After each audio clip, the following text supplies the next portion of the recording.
Comment communiquer avec vos anges, avec vos archanges, avec les maîtres ascensionnés? Eh bien, tout simplement en vous adressant à eux comme vous parleriez à un ami, en parlant à l'oral comme ça, juste avec vos mots, comme vous avez envie de leur parler. Moi, dans ma formation, voilà, communication avec les anges, avec les guides, je vous donne une prière et je vous donne un petit rituel de prière. Mais parfois, on n'a pas toujours le temps. Vous pouvez aussi vous adresser à eux tout simplement, comme ça, en leur parlant, en disant: «Et les copains», si vous avez envie de vous adresser à un ange en particulier, par exemple Raphaël pour la guérison, vous pouvez vous adresser à lui. Moi, je vous donne des prières aussi spécifiques pour vous adresser à certains archanges. Mais ne soyez pas timide, ne vous bloquez pas, parce que les peurs, les doutes, les croyances de se dire: «Ah mais attends, est-ce que j'ai le droit à lui demander ci? Est-ce que je peux lui dire ça? Si?» Il n'y a pas de souci, vous n'allez pas être jugé. Adressez-vous à eux naturellement, n'ayez pas peur, voilà. Ayez la foi, hein. Il faut y croire. C'est vrai que c'est mieux quand même. Si vous n'y croyez pas du tout, ben, ça va se ressentir dans votre vibration et vous risquez de ne pas avoir de réponse. Donc ayez la foi que vous êtes entouré, que vous êtes guidé, qu'ils sont là, qu'ils ne demandent que ça, que vous adressiez à eux et vraiment que ce soit naturel, fait avec joie, fait avec amour.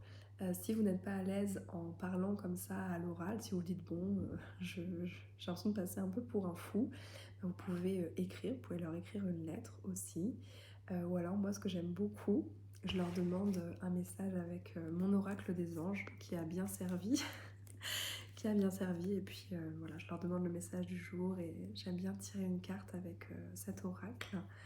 Et vous avez, ça peut être avec n'importe quel oracle, hein, c'est pas obligé d'être celui des anges, mais voilà, vous pouvez tirer une carte aussi et pour leur parler, pour recevoir un message. Vous allez aussi pouvoir leur parler et recevoir les messages parfois dans le corps. Vous n'êtes pas obligé, c'est compliqué d'écrire ou de vous exprimer à l'oral, ça peut être aussi dans votre tête. Je trouve que dans la tête, quand on pense comme ça, quand on formule dans la tête, je trouve que c'est plus compliqué d'être clair et je trouve que ça vibre moins, que ça donne moins d'intention. Mais bon, ça peut marcher aussi. C'est juste que je trouve que les résultats sont moins probants. Et puis ensuite, voilà, d'être bien connecté dans votre corps, dans vos sensations pour recevoir leurs messages. De ne pas vous censurer. Vous pouvez absolument tout leur demander. Il n'y a pas de questions bêtes. On est tous humains, on expérimente des choses humaines. Donc des fois, on a besoin de choses très matérielles. Vous avez des anges qui sont spécifiques pour l'abondance. Voilà, et c'est tout à fait possible de leur faire vos demandes. C'est même très conseillé de vous adresser à eux, de vous reposer sur eux, même si c'est pas eux qui vont faire tout le travail à votre place, mais ils vont tout faire pour vous aider, vous soutenir dans vos projets, pour attirer l'abondance dans votre vie, dans tous les domaines que ce soit l'argent ou l'amour, les relations, etc. Donc voilà, demandez-leur tout ce que vous voulez, ayez la foi, cultivez les 3 clés que je vous ai données dans une autre vidéo. Cultivez les 3 clés pour augmenter votre taux vibratoire, votre intention aussi, votre demande, et puis ensuite la perception, la réception des messages et la traduction si ce sont des signes, des synchronicités qui des fois ont besoin d'être un peu traduits. Je vous ai tout donné dans le dictionnaire des signes et puis il y a le livre aussi Comment recevoir les messages. Tout est dans la formation communication aux anges et aux guides. Moi, ce que je vous invite, c'est à pratiquer, à faire, parce que si vous êtes juste là à regarder, à dire ah d'accord c'est comme ça, mais que vous ne faites pas, en fait vous n'allez jamais ressentir, vous n'allez jamais pouvoir communiquer.